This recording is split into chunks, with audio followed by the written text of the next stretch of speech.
What's up guys, welcome to another video. Today we're going to be talking about F1 brakes, the potentially new F1 engines, two-stroke engines in Formula 1. We're going to be talking about Zandvoort and loads more.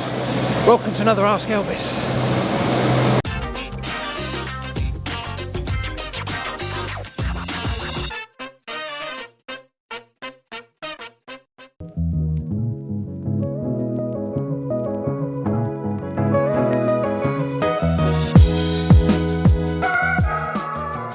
Right, I'm going to start by showing you a quick video. Many of you might have already seen this because it has been doing the rounds on social media, and it shows somebody being hit by a moving car in a pit lane. It's a little bit shocking, so if you're easily offended or easily shocked, maybe look away for the next 10 seconds or so.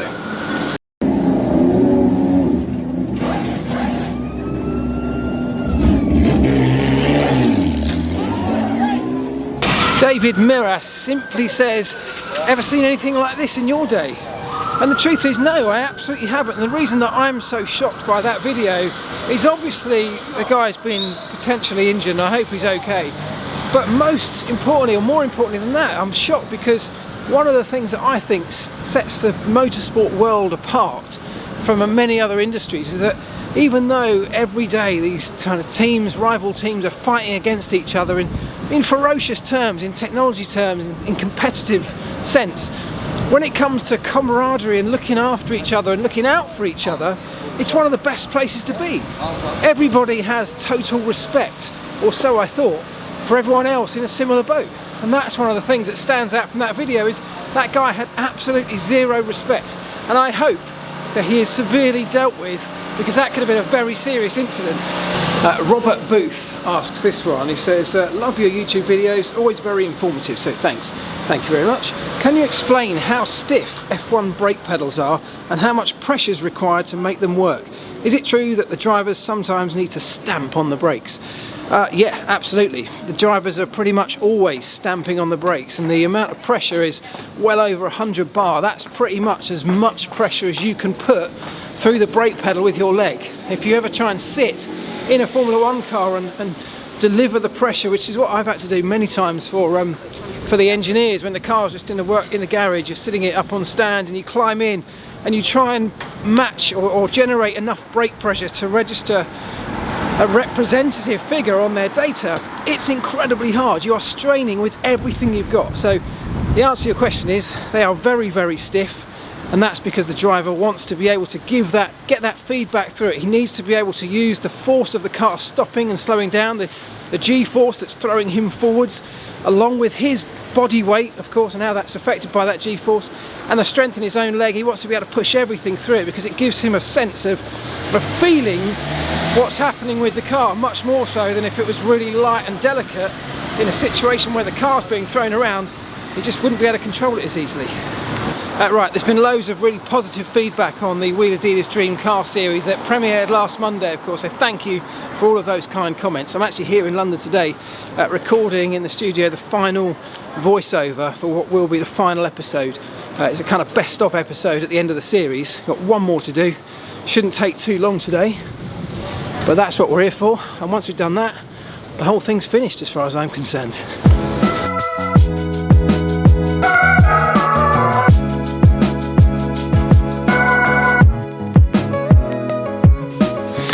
I can hear you loud and clear. Hi, I'm Mike Brewer. Tip 3. Always let a professional do jobs like a respray. You'll get a better finish and the car will be worth more in the end. Can you do it again but better? Yeah. Right, so that's that done. Quick and easy today. It was just one little bit, about an hour's worth of voiceover, but that's the series now locked down from my perspective. So another question, this one comes from Keith Inch as I head back to the train station. He says, hi, great videos and I love Wheeler Dealers. How big is an F1 battery pack? And I wonder why F1 cars don't say hybrid on them, like underneath the team name. Well, let's address the second part quickly first. I agree with you. Why F1 teams are not shouting more about the fact that these engines or these power units are hybrid, I don't know. I think it's a missed opportunity for F1. Mercedes obviously do it by linking it to their EQ brand, which is their electrified brand of road cars. So that is something, but not everybody's doing that. In terms of how big is an F1 battery pack, well, probably, as we call it, the energy store in Formula 1, but I guess probably something like the size of a small suitcase. Probably a little bit smaller than your carry-on luggage on an aeroplane, let's say. But within that case, and it sits underneath the fuel cell in a Formula 1 car, within that case is not only the battery pack itself, but some of the control electronics that are used to operate the system as well. So the battery pack itself is actually quite a bit smaller than that.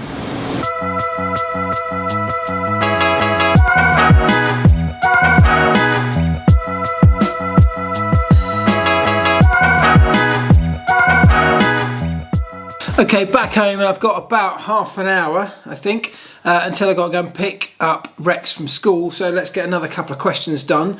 And Philip Gonzalez asked this one off the back of my video at the weekend from the Autosport show.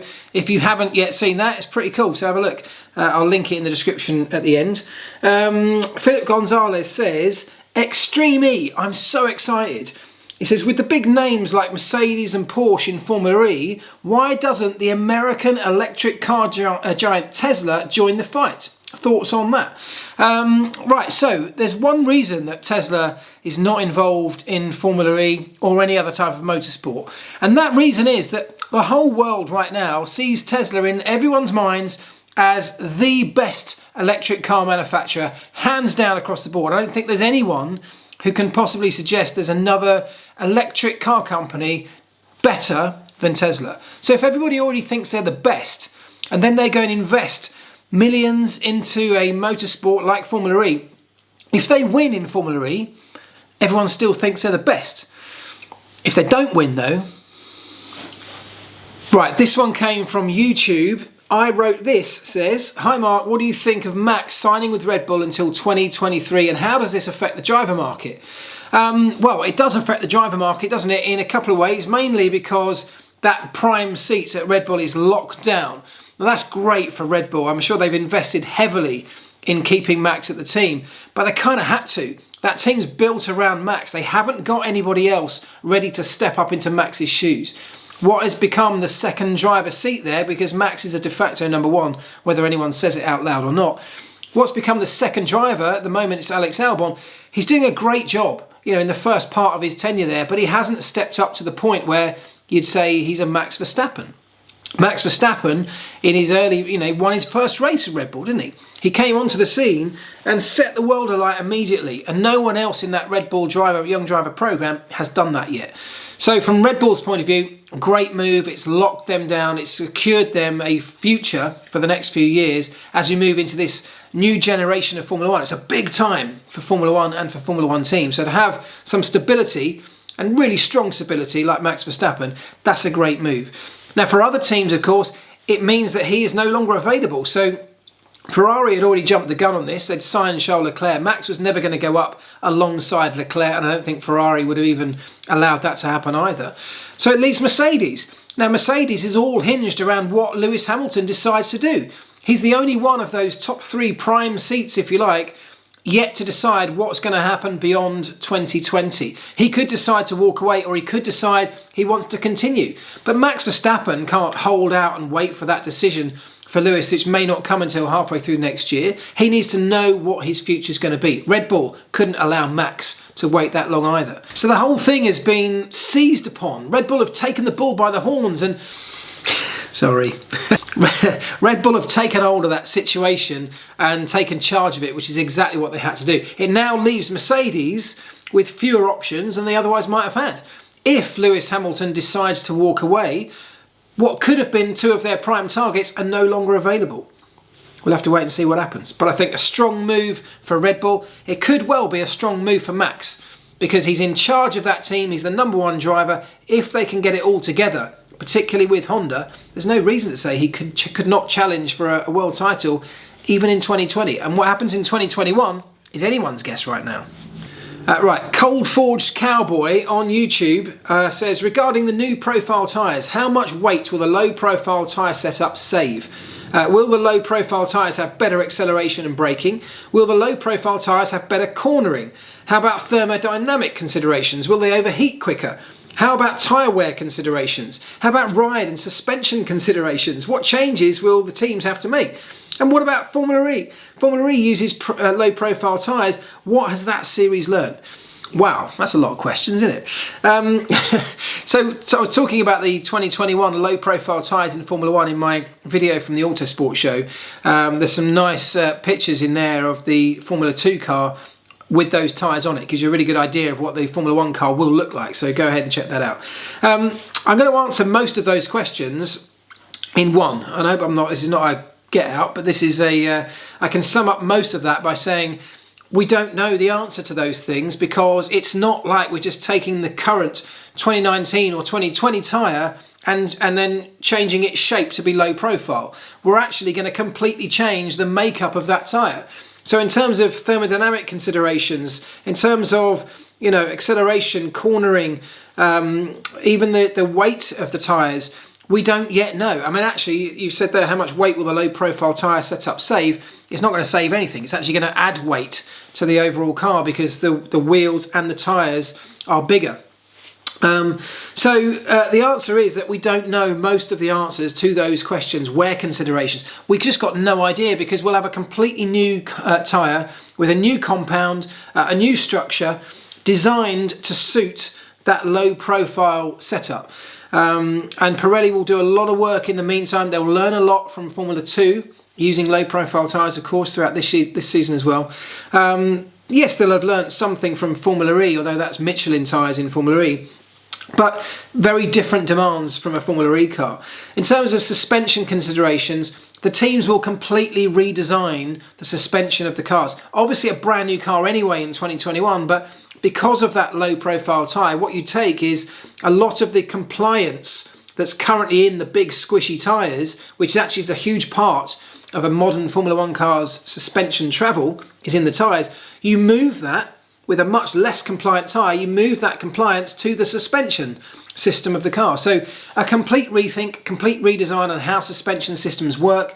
Designers, I suspect, will probably like it, because with that system, you actually take more of that suspension movement under your control.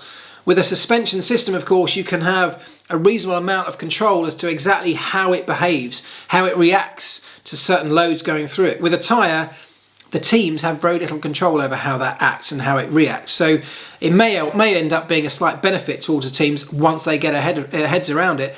But it's a huge change, and I'm sure will be a massive area of development in the early part of 2021. Nate Smith says, Mark, do you think the banked corner and open DRS combo at Zandvoort will give teams with a higher rate concept in their car an advantage heading onto the main straight? Or will it be comfortable and therefore safe enough for all cars enough that it won't matter? Well, first thing we've got to say is it has to be safe, otherwise Formula 1 will not allow it to be implemented. So I think we can take the safety considerations out. A lot of people referring back to what happened at Indianapolis all those years ago in that farcical weekend, still the most crazy weekend of my motorsport career, that utterly ridiculous. And still, I mean, I feel like I've got to apologise to you American fans because it was a joke. But anyway, that's a whole other story. The banking's very different at Zandvoort than the banking at Indianapolis or anywhere else for that matter. There's a very different profile. The profile of the banking in Zandvoort is actually much more like the old days of the old banking at somewhere like Monza or the Brooklyn circuit, where it's actually curved and not just a flat surface on an angle. So the profile changes at different rates at different parts of that banked surface. So I think that's going to be really interesting. It's going to encourage certain lines to be, faster around a certain lap, or maybe different lines around that corner to be faster at different times. So I think it's going to be a really interesting thing that Formula 1 hasn't had to deal with for many, many years. Whether it suits a high-rate car or not, I think it's just too early to say. First of all, we haven't seen the exact profile of the banking and what comes before it and what comes after it. But I think most teams, by the time we get to understanding this fully, will have done so much simulation. They'll have a good idea of how to set their cars up. And the reality is there are not many cars left on the Formula 1 grid, certainly at the end of 2019, that don't run a high rate concept anyway. So other than Mercedes, we were very, very similar in terms of the profile of most cars on the grid nowadays. Keith Lamb says, Hi Mark, just wondering, do engine manufacturers have to meet a performance target for their customers? Take McLaren and Renault for example. If Renault's engines were constantly going pop, surely McLaren wouldn't be paying full whack over the year for them. Well, most contracts in Formula One, whether it's a driver contract, a subcontract out to a technical manufacturer, an engine manufacturer or whatever it might be, always have some kind of performance related clause in. Now it's not normally that you pay less if you have some unreliability. That's not normally the way it works, because you kind of win and lose as a team. You're always pushing, and sometimes unreliability can be a consequence of striving for excellence. So I think most teams wouldn't want a contract with their engine supplier to say we demand reliability or we're not paying as much, because that would perhaps encourage them not to push so hard, which is not what you want. So I don't think there'll be a clause about paying like that, but there will be clauses that if, you know, either if McLaren don't perform well enough, that Renault may have a get out option, whereby if there are other teams that, for example, wanted to use Renault engines but they couldn't supply them because McLaren currently had that deal tied up, if McLaren weren't performing to an extreme level, there may be some performance-related clause that says that both parties could get out of that contract. And in the same way, McLaren would probably have something similar. If performance from Renault was so dismal, there would be an option whereby they could get out of the contract. But I would say typically it wouldn't relate to some kind of discount. Formula One doesn't tend to work like that.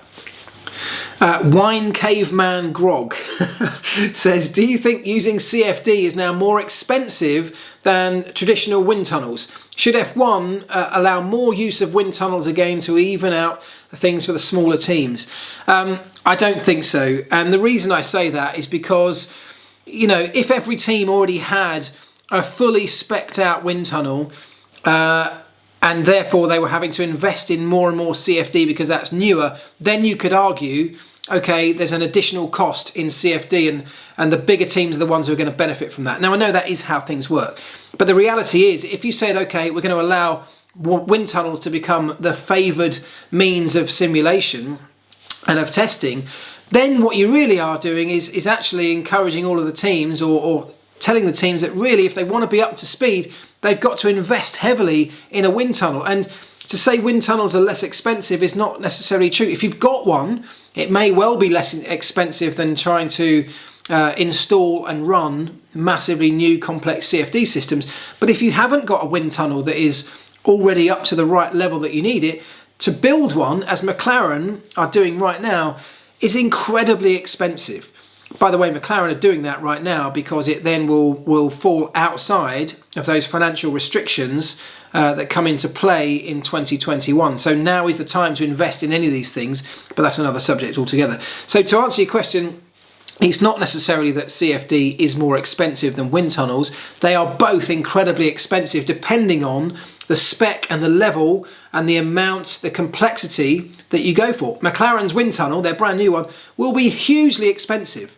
Someone else might be using a CFD system that's brand new and upgraded and also will be hugely expensive to bring online. They're both expensive ways to do things. CFD though is undoubtedly the future. It takes up less real estate, it's much more, much quicker, much more efficient in terms of the results you can get from it. And I think that Formula One will gradually move away from wind tunnels in general and more towards CFD. And I don't think some teams are that far away from it already. Okay, I have got to go and pick up Rex from school. Ginger's off on a play date, so just me and Rex tonight. So maybe I'll bring him back and we'll do one or two more questions before the end of the video. See you soon.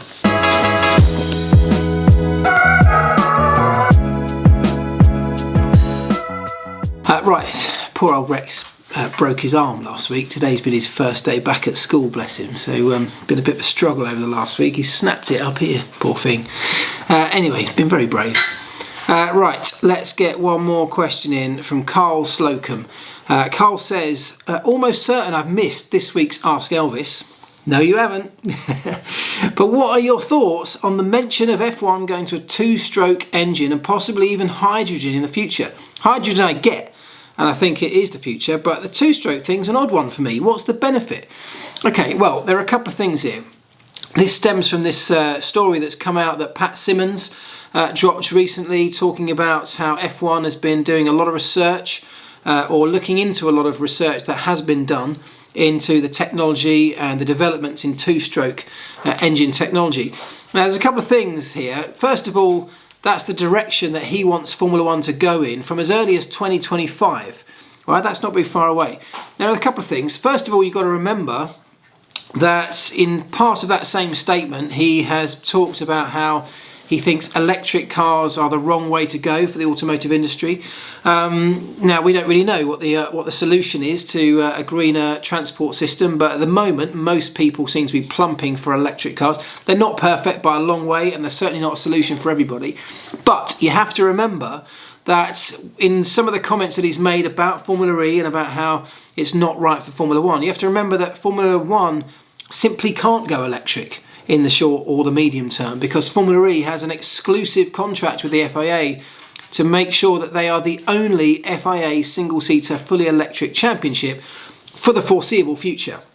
So electric is simply not an option for Formula One. So they're never going to say anything good about Formula E or electric racing. That's the first caveat, if you like. Now, that's not to say that hydrogen or two-stroke is not a good way to go. Now, what I will say, hydrogen is a technology that is, lots of people are putting a lot of time and effort into developing. And I think, whatever technology Formula One grasps hold of and uses for itself will get the very best development possible. It'll accelerate that development process. So whether that is full hydrogen, it's not going to be hydrogen fuel cells, whether it's hydrogen combustion, which sounds more likely, and in a two-stroke engine, which sounds even more likely, you have to remember that two-stroke engines, whilst we all think of them as those smoky old things in the back of in the middle of a moped from years gone by, blue smoke chugging out of the exhaust, it's not like that anymore. And there's a lot of advancements in the way that two-stroke technology can work. And if you put that into an F1 environment, you can actually imagine it being incredibly efficient. We can use some of the things that we use already, like pressurized ignition, much bigger compression ratios, far more efficient systems than we have, that most people are familiar with when you think of a two-stroke technology. So there are lots of things that could make this very, very viable, and I'm all for it. I'm all for change. This would be a dramatic change to Formula One's future, and I really want to know what you think of this, because I know that everybody wants to go back to a screaming, gas-guzzling V8 or V10. That is not going to happen. That is not going to happen. Not with a gasoline combustion-powered engine. Using two-stroke, we can have them very high revving. We can get an amazing sound potentially out of that. It won't be the sound that we all crave back to from 15, 20 years ago, but it will be a unique sound. And that's what I think Formula One craves. What it needs is a unique sound to go with everything else that's unique about our sport. So I think there's a lot to be said for developing this, and as I said before, when Formula One gets hold of a technology, it will take it to levels that it's just never seen before.